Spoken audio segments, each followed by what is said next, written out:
we decided to make a cabin-based horror movie which would play with generic conventions but subvert your expectations and just keep surprising you and swapping things around. And so we started writing it. The first two drafts, there wasn't even a Mima. There was a demon called Barbicifet, who they called Barbie because they could never pronounce his name. This is Opening Kill. The following program contains mature content, explicit language, and detailed discussion of on-screen deaths. Spoilers are unavoidable. Listener discretion is advised. And welcome to episode 61 of the Opening Kill podcast. I'm Brian O'Connor. And I am Michael Duran, as always. You always are Michael Duran, aren't you? I always am, always will be. Fingers crossed that doesn't change, but no, it's a crazy world we live in. Who's to say? It definitely is. So, Michael and I are going to do something a little bit different for you horror fans this week. Independent horror is where some of the most creative filmmaking happens. And today we are talking with a director who proves exactly that. His new horror comedy, Weekend at the End of the World, was made for $300,000. But I'm going to tell you, the scale and effects look like something that cost way more than that. And the film also features one of my favorite comedic actors, Thomas Lennon. I am a huge Reno 911 fan, and when I found out Lieutenant Jim Dangle was in this cast, I just about fell over. So it's just fantastic. And Michael and I were lucky enough to be able to watch the entire film ahead of its release, and we had a blast with it. So without further ado, joining us now is the director of Weekend at the End of the World, Gille Klabin. Gille, welcome to Opening Kill. We really appreciate you taking the time to talk with us today. Thank you so much for having me. I'm so happy to be here. So before we dive into the filmmaking side of things, for listeners who haven't heard about the movie yet, kind of give us the spoiler-free elevator pitch for Weekend at the End of the World.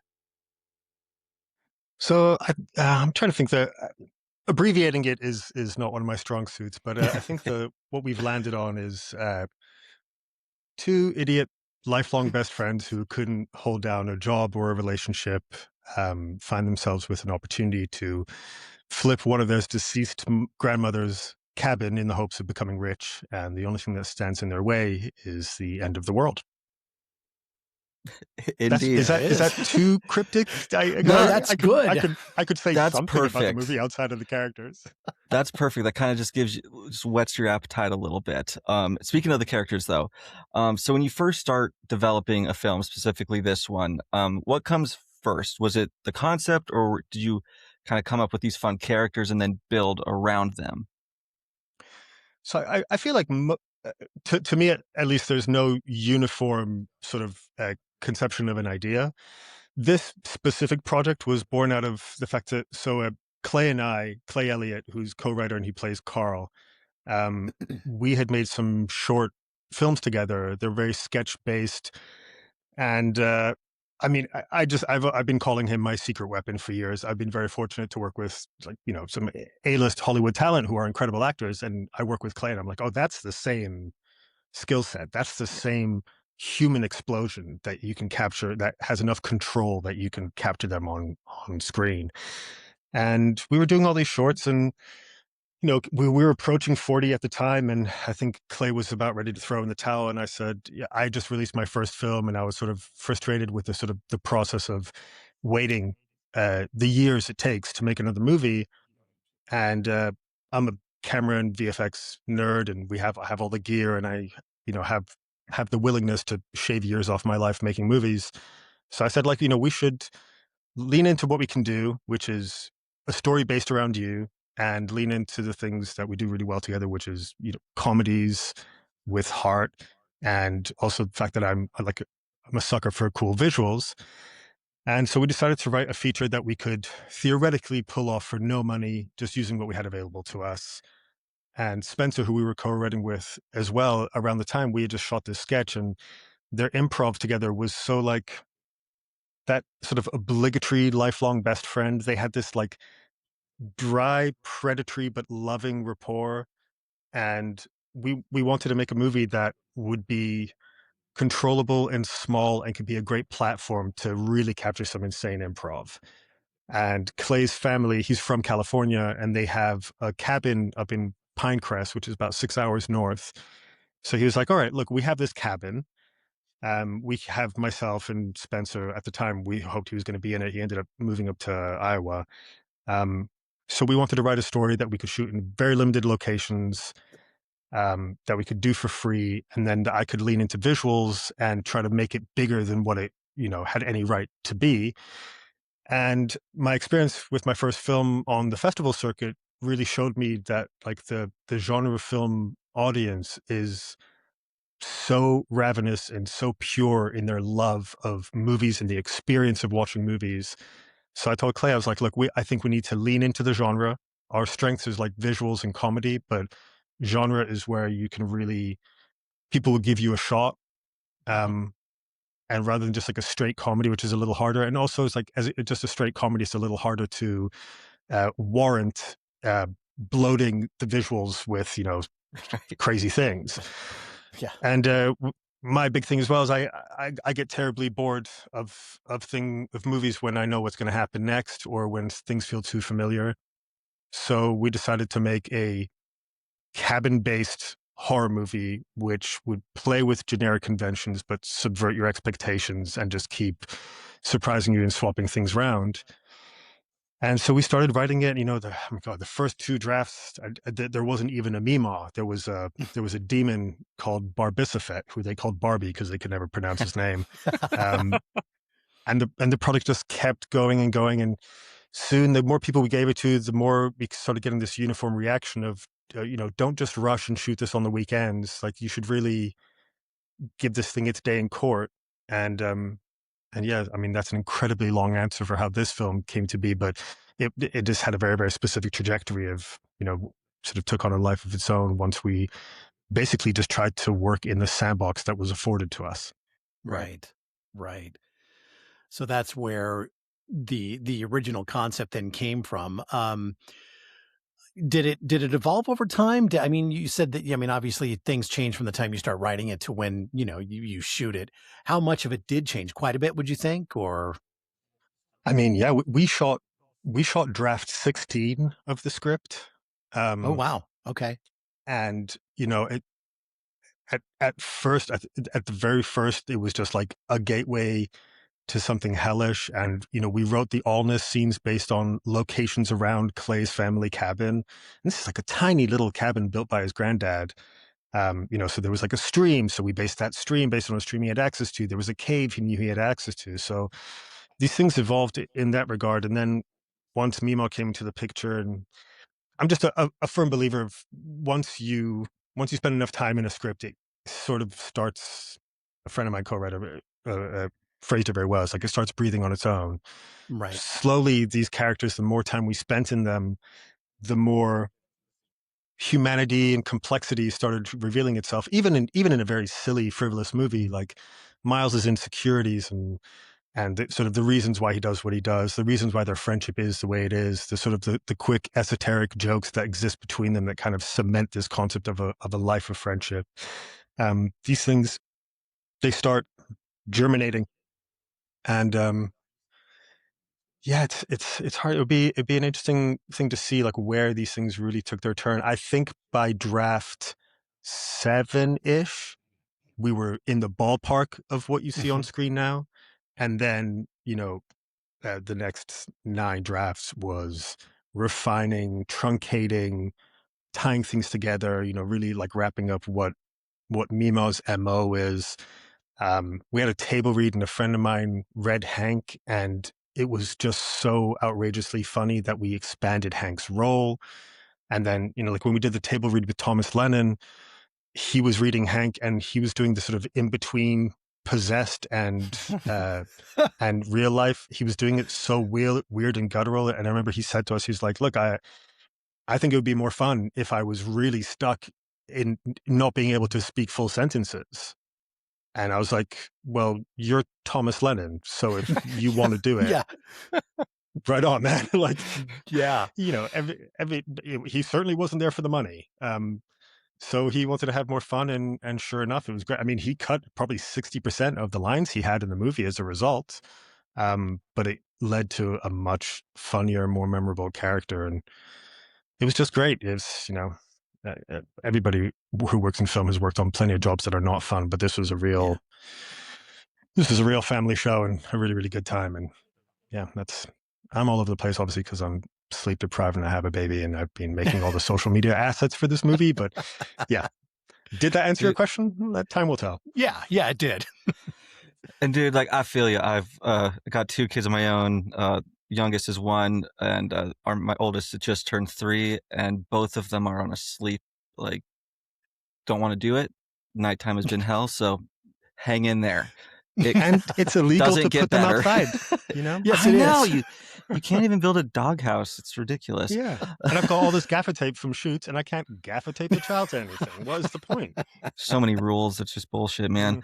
Mm. So there's a ton of comedy, and the dialogue is incredible, first off, and it really took me back. I was watching it, and you can tell these characters are old friends, because this is exactly when my childhood friends and I get together. This is exactly how we're talking. So it just really set the stage there, specifically with the comedy. And with horror comedy, when do you decide, oh, this scene, we need to lean further into the comedy, or hey, I think we need to really lean into the horror here? How do you kind of make those calls? To me, I've been calling it yo-yoing. Like, you send them down, you spin them into one mood, and then you yank them up to the other mood. But I think it's the same as editing, right? When you're not editing a music video, you're just in a shot, and there's just a moment where you just hit pause. You're like, that's where I cut.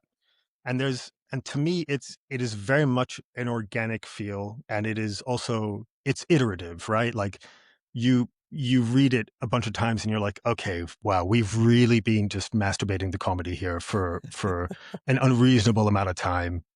Let's break it up. Let's break up attention. And for me, and I imagine the rest of the world with, a finite attention span, like, once you do your business, once you hit, like, it's like when somebody's giving you really good advice, you go, damn, that's really, really good advice. And then their immediate instinct is to, like, repeat their point again and again. It's like, no, you, Right. you nailed it. And I'm guilty of that too. So for me, it's largely a feel. It's like a breath. I want you to be like tense, tense, tense, tense, tense, tense, tense. And then the joke comes in and you exhale and you didn't realize that your entire body has been seizing in a contortion. Or it's laughter, laughter, laughter. You just get comfortable and then boom, you just yank it in the other way. And a lot of that is dictated by my own attention span or my own desire to have my expectations subverted or to be surprised. But then there's also just the collaborative nature of it where, like we've definitely had screenings of early cuts where people will tell me, like, hey, Gil, you need to calm down. Like, it's moving way too fast.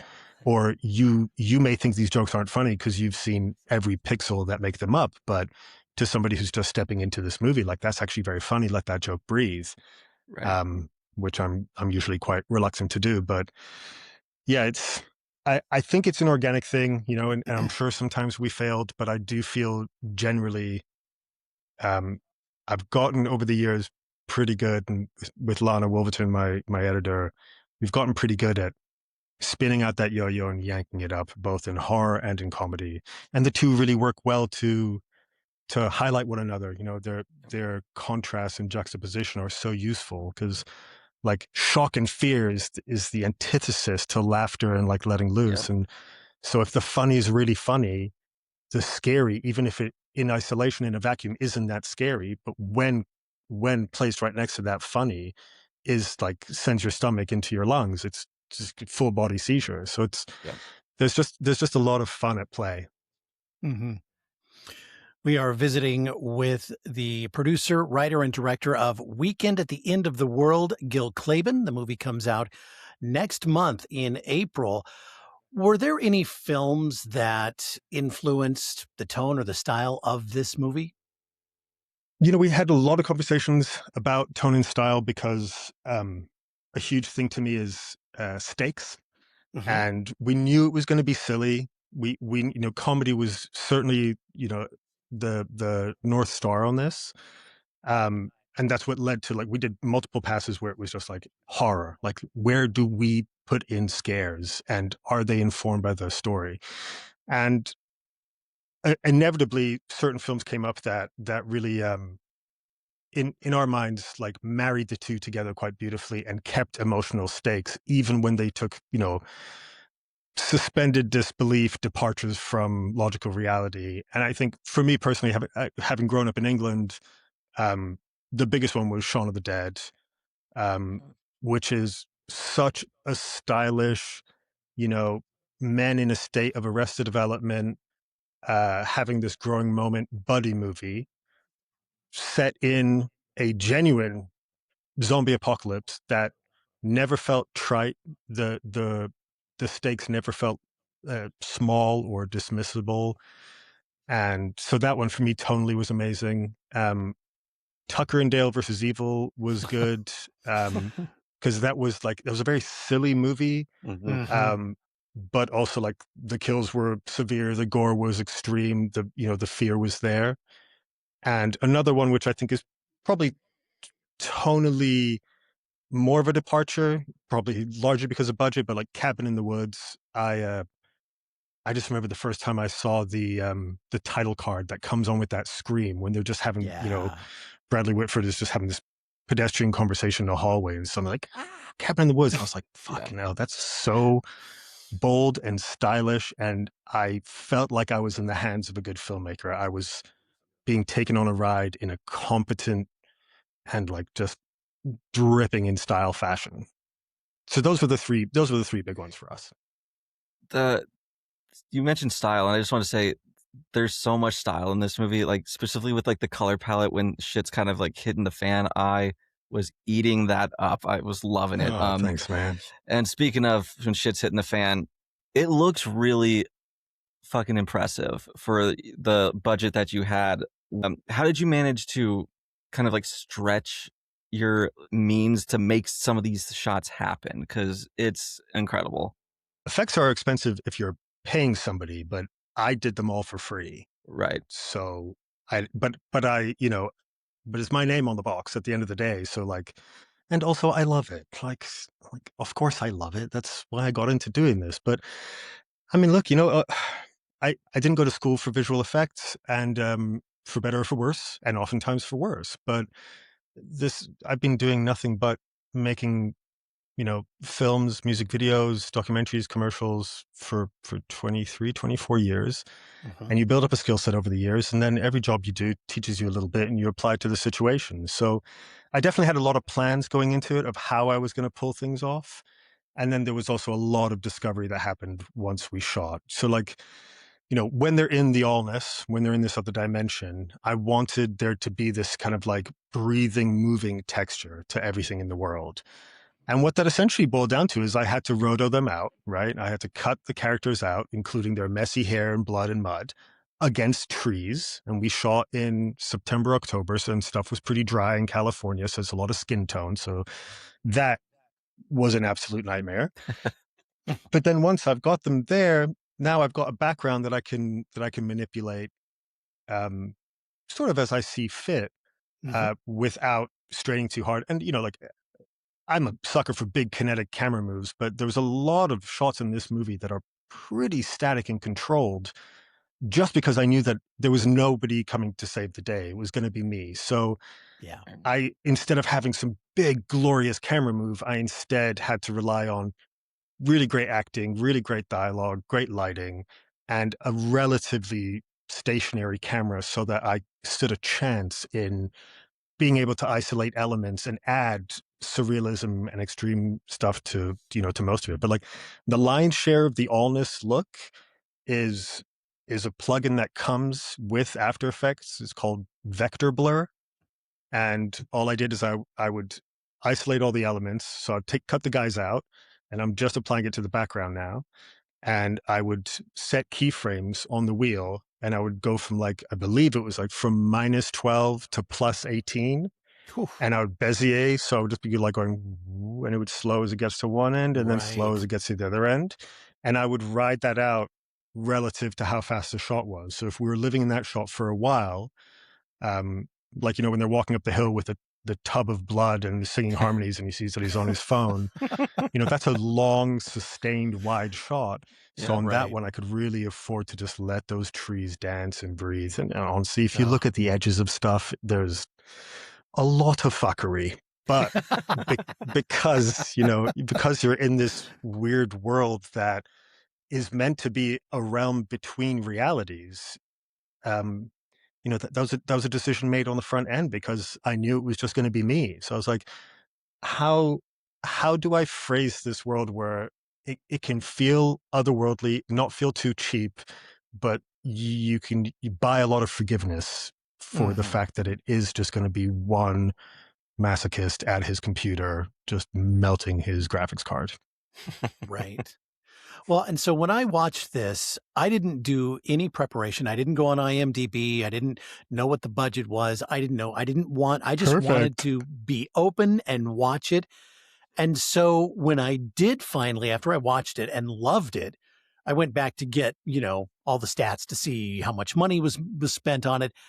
And that's what blew me away, that it was only $300,000 because the effects really are so well done. And then I Oh had read man. that you actually did them yourself. And I was wondering what your background with effects were. And there it is. So I think, just being a filmmaker and, you said, you've done a lot of low budget music videos and you've been doing this for quite a while. So it's just something you learn and you apply and you did it very I'm well in this movie. I'm very, very flattered. I feel like I set up a world, a tone of the movie where you could get away with a bit of kitsch. Like Hmm. there were, I think the version of the portal that I really like kept in the movie is V7. So there was 6 versions prior, and some of them looked more photorealistic. And like in isolation, I was like, damn, that's cool. That's a cool frame. But I was like, yeah, but it doesn't work with like the silly of the movie. So, Right. I went back and forth and landed on these things, but also, shout out to all the 13-year-olds making tutorials on YouTube Oh, because yes. I mean, I'm talking like Yes. literally I watched 20 different tutorials of different methodologies for making a portal, and loads had their benefits, load had their shortcomings. I went into Blender, I watched Blender tutorials on how to make portals and all that kind of stuff, and it's each one had its benefit and shortcoming, and some people can teach you something in 3 minutes and another person will spend 21 minutes enjoying their presence on camera, and you're like, Jesus, man, I've got a whole movie to do. You have to talk quicker. Yeah. But Yeah. Yeah. yeah, so you learn every time I got to a mouse click and I didn't have an answer, I would simply go on YouTube and let the community poke me along. I Right. love that. And I also use YouTube for so much stuff in my day to day. You're like, Damn straight, man. you have a problem? YouTube can help solve that problem, man. Right. So is there a specific, either shot or sequence in the film that was like keeping you up at night, making you tear your hair out, like just incredibly difficult? Hmm. From a visual perspective, visual effects Yeah. perspective, Yep. Christ, a bunch. Yeah, I mean, there's definitely some stuff where like the cameras, like when Miles comes back into the room and he's dressed like the, as we call, dapper child molester, um, and then the portal opens and then we whip over. Like, there's a lot of things you can do with your camera to give your tracking points more data for you to hold on to, right? You can open your lens up, you can like really give it most info, but there's only so far you can go before you're just completely demolishing your shot. So whip panning over, like the pace of the scene is more important than me having everything I need as the VFX artist. Right. So there were definitely plenty of, well, particularly that one where like portal appears, we whip over, and it's still, if you watch it now, especially with me having given this preamble for it, like it's not ideal, it's not great. So that was tough, but honestly, like cutting their hair out against a dry forest, Yeah. like when they first Oof. start tripping, when they get across the stream, Yep. you're talking about guys going in and out of your focal plane with messy wood-colored hair against Mm-hmm. trees that are out of focus. Yeah, that's Yeah, thank God for roto brush amongst many other tools, but Sure. that was rough. Yeah. Yeah, So that one hurt. on the flip side of that, was there a moment where something actually came together right away and you thought, "Oh fuck, this is actually going to look great."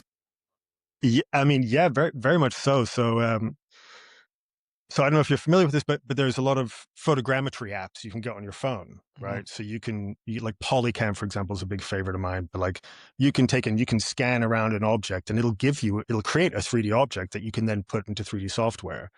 So I knew I wanted something larger than what we could ever dream of capturing in our movie for when they first go through the portal. And we shot this entire movie in 12 days, 12-hour Wow. days, never went into overtime. Wow. Um, so I knew that I was never going to be able to realistically, in real life, capture something where I could do something truly like, bombastic, just like Mm. moving lights around, doing all sorts without eating into the days where we have to capture more important stuff. So what I did is once I had Clay, who played Carl, he was in makeup with all the blood and stuff, I took him outside and it was in the middle of a heat wave. I think it was 105 degrees. Oh. And he stood there in his hoodie, locking his facial expression. And I Oh. walked around him. And granted, it took about 3 minutes, but I would move around him and go, okay, you keep your eyes closed, keep your eyes closed. And I'm on your face, open them. So he would have to keep his eyes completely open as I scanned his face, keeping it all Mm. still. And then I'd be like, and I'm gone. So he could close his eyes and blink. And I got a 3D model of him. Okay. And dang. then I took that 3D model into Blender and I machine made like a cylinder and I gave it a displacement map and I made it move around. And I took him and I was like, and I didn't know how to do this stuff. I just knew that I could play with the 3D model and without the ticking clock of the shoot, I would be free to explore YouTube or essentially button mash, the expression from video games. Like essentially like I'm going to go into all the displacement tools in Blender and see which one looks cool. And so I did that with him. And then I did it again with Miles, with Cameron 5. And I had these two models of them, like it was like a bust, like chest up in their costume with their facial expressions. And I had these two models that I could put into this world. And I mean, we had no right for it to work as well as it did, but it allowed us to make this gnarly, surreal transition into another world that, for me personally, I feel like it elevates the scene. And, I hope people agree, but more importantly, I had a blast doing it. Right. Right. Weekend at the End of the World is the movie we're talking about. It comes out in April, and we are joined with the producer, writer, and director of the movie, Gille Klabin. And we have to talk about Thomas Lennon because Yeah. he's such a fantastic comedic actor. I am a huge, huge Thomas Lennon fan. From Reno 911 and even some of the previous things he did until now. And so again, as I mentioned, I didn't know he was in this until his name popped up on the opening credits. And I'm like, holy shit, he got Thomas Lennon in this film. This is going That was to my be reaction when we found out. I was like, holy shit, we got Thomas Lennon? So how did you land him in this project? That's wild. So Cameron Fife, who plays Miles, is a writer and director in his own right. And he wrote and directed a movie and Thomas was cast on it. And I think they'd only worked together for 2 days, but Mhm. Thomas he just loves doing this. He loves working and not working as in like in the pursuit of earning money. He just likes making. He likes making stuff. Like he's one of those people who has not forgotten that this is, in many ways the most fun you could possibly have. And so he told Cameron, he was like, "Hey man, if you ever want me on something, just hit me up. Like I'm always flexible and I'm not like chasing a big paycheck all the time." And Cameron had gotten him on some table reads and all sorts of stuff in the past. And Cameron pitched him to Clay and I was like, "Yeah, man, but like, should we not maybe approach somebody more realistic? Like this is, we don't have money. It's like, what's the point? It's like, Right. just." So, and he was like, no, he's really, really down. And I remember shortly afterwards, Cameron sent Clay and I a screen grab, and it is Cameron's email to Thomas where he talks about the project. And then it says 2 minutes later, email received from Thomas Lennon says, "I'm in." And we're like, "What do you mean you're in? You haven't even read the script. Like, you know Cameron, but you know he's not going to be doing this alone." So he was great, and then he read the script and he really liked it, and he showed up, and he was just such a joy. I mean, the guy's written books about screenwriting. Yeah. He's America's darling. I mean, he's incredible. And Yeah. I remember our first table read with him. He sat down and somebody would read a line, and Thomas would chuckle, and Clay and I would just look at each other and be like, "Thomas Oh, God. fucking Lennon just laughed at our joke." Yes. Like, Yes.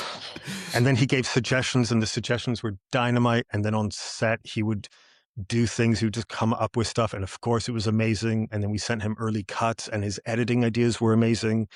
And he has given so much to this project in such such a pure, idealistic way. Just sort of like, we're making movies. It's really, really fun.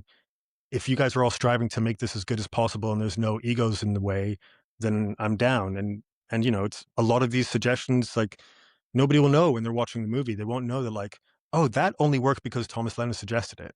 Like, short of a director's commentary of just me being like, yeah, now, yeah, that moment, and now this one too. Yeah, that's him. That's all him. He was just the picture of collaboration, and so funny. And I mean, look, everybody got paid the same on the movie. Like, Tom made as much as our PAs. Nice. Wow. Everyone but me, annoyingly. Yeah, you're Didn't right. make anything. Seems like that's always the case with the writer and the director and the producer of an indie project. You're not really doing it. I mean, obviously you'd like to see a paycheck, but you just want to see it get done, and it's a passion project, for sure. If I was doing this, for economic reasons, I mean, I just don't see a world where I would even try. Obviously, I do this because I love it to a life-threatening degree. Right. I'm only 22. I'm not meant to be this gray. This is just the movie taking it out of me. No, I mean, look, it's wonderful, and it's also that stuff's really contagious when you're on set. Like, when the biggest star there is having as much of a blast as you and your dipshit friends who are just living other childhood dreams. Like, it's right. It emanates, and it creates, like, it's a really, really wonderful atmosphere. And when you're trying to pull off an impossible movie, that's a serious commodity. That's a very important element of allowing you to pull off miracles, because everybody's keen. Everybody's like, you know what? I am going to push myself hard. Yes, we are in the middle of a heat wave. Yes, like, I've sweat through my clothes. Everything's itchy, but these guys are every department's knocking it out the park. Everybody's trying so hard, and it's just very, very pure. It was really magical. Like, I'll cherish this movie. Do you That's have amazing. Any favorite behind the scenes moments working with Thomas that you can talk? Oh, you can talk about anything, but I mean, there was one moment. I can't imagine anybody wants me to share this, but what are they going to do?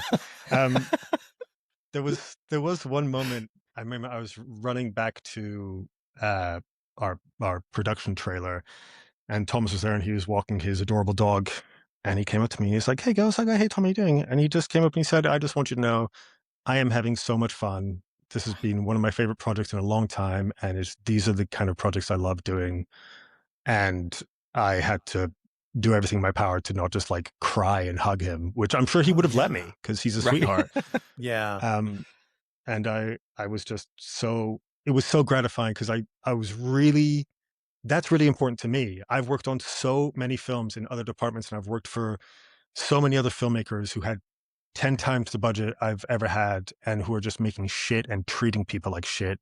Yeah. And it's just inexcusable to be a cunt when you're working in such a wonderful arena. Yeah. And he echoed back that to me. And then, even furthermore, I asked him, I was like, "Am I delusional, or is Clay really special?" And Thomas was like, "No, Clay's the real deal. Like, he's incredible." And I was like, "Good, because I've actually put a lot of eggs in that basket." So this is comforting to hear. A lot of Hank's famous eggs in that basket. Well, Well, and it's funny too because there's definitely times where Lieutenant Dangle from Reno 911 trickles in a little bit, especially the very end scene when the new owners of the cabin show up and Yeah. they pop out, and it's totally Lieutenant Dangle right there talking to him, and I just Yeah. laughed. I thought it was so endearing. It was great. Yeah, I He think is that was his last day on set as well. And and like as the shoot goes, people's chemistry gets better. Like so much of that is improvised. Mm. Thomas and Cameron both, just riffing, and it was such a joy that for that to be the last day with Thomas as well, because they were just popping off each other, and it just makes such a wonderful button at the end of the movie. That's so cool to hear. Like Lieutenant Dangle, specifically the new boot goofin is something I think about. It plays in my head at least a couple times a day. I like it's so Yeah. fucking iconic. So and just hearing him being like, oh, he's like just a good energy on the set. That's just so cool to hear. Man, he's great. Like again, it's some of my favorite moments in the movie. Like when he knocks on the door and he goes, "Oh, you guys playing games? You need a third?" And then Miles goes, "No games need a third, Hank." And he just goes, and he just thinks about it for a second. Like, Yes. and other actors would just be like, "Oh," or just do something else. But Yeah. Thomas is Yeah. just he's so present, and he's so existing in the multitudes of this desperate, weird, confused guy. You just see him think and go, "No, I'm sure some games have a third. I mean, that doesn't sound. That's not real. That's not right." And even all the stuff about like, he's just meant to shut the door on him, and he goes, "Oh, I need to talk to Miles about the Gophers. It's the Gophers are mating." Nobody asked him to say that. Oh my god. Oh. Yeah, all the stuff about poaching the Wi-Fi. Yeah. I'm around. Like that's just him. Yeah, I mean, sometimes you just gotta drop the reins and let the man cook. Yeah. I mean, that was the idea for us. Like initially, this was going to be a sort of a platform for improv for everybody. And then the more we wrote it and the more ambitious it got, I talked to Cameron and Clay, and I was like, "Look, Troyan can improv. Thomas will certainly improv, but you guys, let's do our improv before we show up, because we're not going to have the freedom, the luxury of minutes to spare to have you figuring shit out." Yeah. Like Thomas is going to come in with 3 decades of experience, 4, and knock it out the park. And like, I mean, I don't think we did more than 2 takes on damn near anything in the whole movie. And Yeah. I mean, how could we? 12 days. Yeah, I mean, Yeah. yeah. Got to get it done. But we didn't have to. Like, that's the beautiful thing is, Yeah. it's a lot of iterations of the script. It's Troy and Belisario and Thomas Lennon. They don't need more than a couple of takes, especially not when they've given you their time for a table read and they understand the characters. But like, Yeah. Thomas Lennon's, he's going to nail it the first take, and you give him another one so that if you sense that he's having fun, do you need it? No, definitely not. Like he's very, very good. He's incredible. So let's talk about some favorites moment from the film. Do you have one that sticks out as like, that is my favorite thing? It doesn't have to be like the most grand or whatever, just for you, your favorite moment in the film. There's so many subcategories of favorite. Yeah. This is so weird. One of my favorite little bits of physical comedy improv that I almost ruined the take because I didn't see it coming was when they do fart cops and they round the corner in the kitchen and Miles like shoots and then he wraps around to the other corner and then Clay ducks in and he bites out a grenade, throws and goes. He just does this like tiny fart explosion with his hands, and it's so infantile and stupid and ridiculous.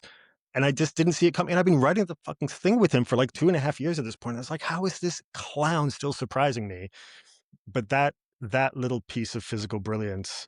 Also, bear in mind, like Clay hadn't been in a feature film before. Like the nerves you would expect to be overwhelming your creativity, they weren't Right. present. He was I mean, that speaks to another one of my favorite moments. When he's alone on the couch with Hank and he's trying to like talk to him. So are you Demon Hank or who's in there? There Yeah. was one take where Clay was just smiling the whole time. And I was like, okay, cut. Let me just have 2 minutes. And I took Clay aside and I was like, I know you're having fun and you're holding your own with Thomas Lennon. It's pretty cool, right? He's like, dude, this is so crazy. I was like, yeah, I know it's crazy, but also he's a demon and you're scared of him. So like, let's go back and just don't forget that. Reel And that joy in. Yeah. And then that, and led again to one of my favorite improvs where he's like, as long as there's two of you in there, I guess you can take the carpool lane. Then Hank screams, Yes. and then he's like, okay. And he screams, and both of them and it just created this moment of hilarious chaos, which wasn't in the script. That line wasn't in the script. And that was, it's like seeing your buddy just get a chance to, I would use a sporting analogy. I'm not good at that, but step up to the plate and hit a homer, I believe. I've seen that in enough movies. Nailed it. So Yeah. So, independent filmmaking is always a huge undertaking. I mean, I've dabbled in it. I've never done a feature. I've done several shorts, which are a chore in themselves. But what is something about making a movie like this that people don't realize until they actually try to do it?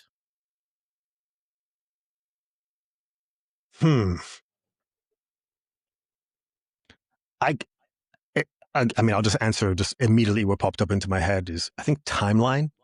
Mm-hmm. Like, we started writing the very first version of this probably at the end of 2021, and we ended up shooting it towards the end of 2024, and here we are in 2026, and it's finally coming out. Now, the film's been ready for a while, but I mean, I say that, but like, the version that people will see, like, I changed stuff in January of this year because we hadn't delivered yet to the aggregator. And I was like, okay, well, my kid's asleep. My wife's in bed. The dogs are all asleep. I've got time. I'm going to do the stuff I couldn't do before. So, you keep tinkering, and I was in a unique position to do that, but it's the timeline of it, like, you can be passionate about doing something. Can you be passionate about it for 5 years? Can you find the joy? Can you find a new video game for you to play at every new junction? Like, right now, we're distributing the movie ourselves, and that means marketing and PR, and like, so I have to find the joy in making a 6-second and an 8-second and a 10-second and a 15 and a 30. And then I have to find the joy in figuring out how to advertise on Meta and on Google, and learning about media buying and planning, and learning about foreign sales and dealing with the contracts. And, like, we gave equity in the movie to everybody involved. Anybody who had an earnest contribution to the movie gets a percentage. Now, a lot of it is a fraction of a percentage, but it's still something. Yeah. People will, even my PAs will be getting checks in the mail for their contribution to this movie. And I hope those checks are enough to buy anything, but there will be checks nonetheless. Which is a really fun idea, but that also comes with a ton of paperwork and gathering everybody's ACH data and all that kind of stuff. And you have to find the same passion and same joy to see you over the finish line for us, which will be like, almost 5 years since we first put pen to paper. It's a long time. Yeah. So I just think people need to understand, and that's not to say it has to be that way, obviously, but like, you got to do it because you can't not do it. You got to do it because there is a very loud noise in your head that won't let you get a more stable job that has healthcare. I mean, that kind of answered my next question. And I think that's so important. Because if someone was listening, they're like, hey, I want to be a filmmaker. What's some advice you'd want to give them? It's like, I feel like that's it right there, where you can't just be passionate. Like, it's easy to be passionate about something for a couple months, but to hold that passion for fucking years and to have to wear all the different hats that you are currently wearing, like, that's just incredible. I mean, look, I'm certainly not unique in wanting to do this every waking moment. Right. And also, like, bear in mind that this film got this big because more and more people got interested, and then, stars attached to your movie, and suddenly it's a more bankable concept. But we worked very, very hard to make sure, like, the money stayed low. Like, we actually went into shooting, we only had 235,000, and then after we wrapped, we managed to get up to 296 is where we're at now. And now we're getting a couple more tens of thousands, which will probably take us to around the 315, 320 area, which will cover marketing and distribution costs, deliverables. And it swelled because it had to. It outgrew the bounds of where it was at. Now, if you want to make a movie, you don't have to do that by any means. And we could have made this movie a lot smaller. And look, everything really has gotten harder. There are more people on the planet, more than wanting to make movies. There are more platforms to get your movies seen. There are people who are blowing up off TikTok or Vine or whatever the hell else. And you can scream into the void and complain about it, or you can just do this thing because, again, that noise, the voices in your head. But the options for doing that have never been better. Like, as I said, I did one of the most ambitious 3D shots of this movie with an app on my phone that I pay $60 something a year to have. And I used Blender, which is open source and free. It's I found the video game, like I had a blast doing it. And what would be my advice to people doing this stuff? I would say make yourself a sandbox that you can actually shine in. Like put yourself in a situation. Like I remember coming up, I had so many friends. I'm sure you guys had the same. They're like, I want to make Heat. I want to make Taken. It's like, cool, man. You don't have any money and you're not going to shut down a street. Hell, you don't even have good actors. So like, just make yourself a sandbox so you can actually shine in. And that's what we really tried to do in this movie. And even when it got bigger, it stayed small. And moreover, like I plan like a maniac, mainly because I've been on so many crews where I've been taken advantage of, and I show up on set and the director's like, how do we cover this? And I know like Spielberg does that, but Spielberg's got millions of fucking dollars. If you're showing up on a tiny little movie and every minute costs money, show up prepared. Like I did 6 drafts of the storyboards. I did 3D scans of the locations. I recreated my storyboards in 3D. I made an animatic so my whole crew could watch this truly heinous version of the movie. And then everybody's kind of on the same page so that when you're showing up for your finite filming days, like you're at least all kind of dancing to the same rhythm. And when things have to change, you can all change together rather than showing up and being like, I have to do what and put lights where? Like, why didn't we do a scout? Why? There's just these little things you can do to prepare to set yourself up for success is really all it boils down to. Like we wrapped early 5 of our days, and on a 12-day shoot, that's insane. Yeah. But we prepared. Yeah. Right. So, obviously we're a horror podcast, so we have to ask, as a horror fan yourself, what are some of the movies that really kind of help shape your love of the genre? Man, I'd say that's probably an impossible question, but well, no, I mean, but there's a lot of answers to that are not present in Weekend at the End of the World. There's if you want me to answer relative to Weekend at the End of the World, that's a sub genre of those answers. I mean, again, like I'm a sucker for genre mashups. I'm a sucker for things that really really merge and separate from being influences on this film just by themselves. I thought Shaun of the Dead and Cabin in the Woods were just 2 absolutely breathtaking, incredible films. I know this is such a weird answer, but the John Landis extended music video for Thriller absolutely fucked me up as a child. And it was really the duality of wide-eyed, sweet Michael Jackson and then bulging eyes dancing Michael Jackson. Yeah. And just the way I was almost being like hypnotically forced to have fun with this incredibly wacky, cool choreography and terrifying special effects makeup that haunted me and made me run out of the room. That always like really, really stuck in my mind. And there's just so many that affect me in different ways. Like Sure. Event Horizon. Oh, that's a Event great Horizon. movie. Wow.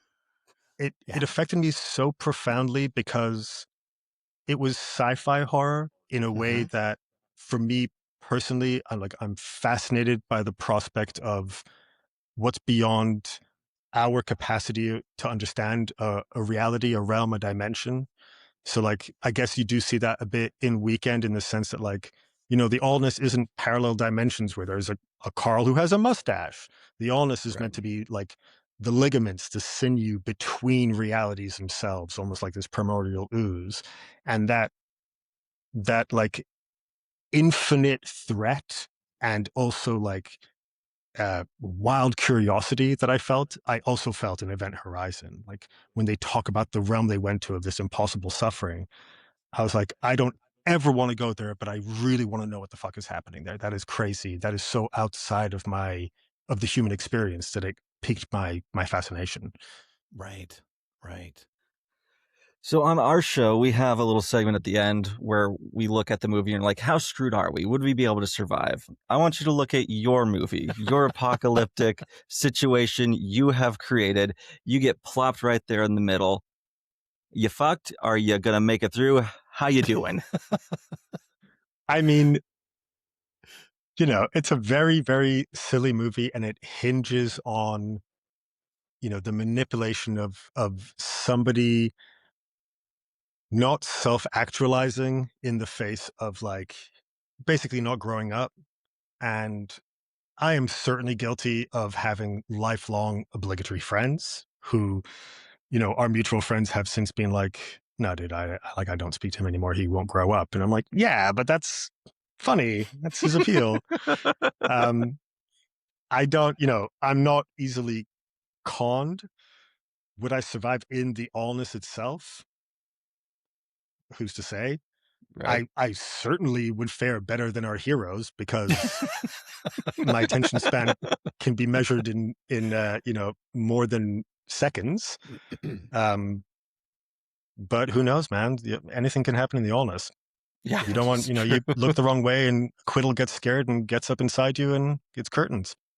Yeah, totally. Oh boy, we are talking with Gille Klabin, writer, producer, and director of Weekend at the End of the World. Now, this release is coming up here in April. Where will people be able to find Weekend at the End of the World when it comes out? So it's going to come out on all the standard VOD platforms: iTunes, Apple, Google, YouTube, and Voodoo, Fandango. I believe that one as well. Great. So it'll be available there, and then that'll be the first window of distribution. We'll see basically how that goes. And I'm just like we're not a studio, we're not beholden to opening box office or anything like that. So we're really going to let this go organically. But the trajectory will just be like available on all the platforms. It'll be available to rent for a while.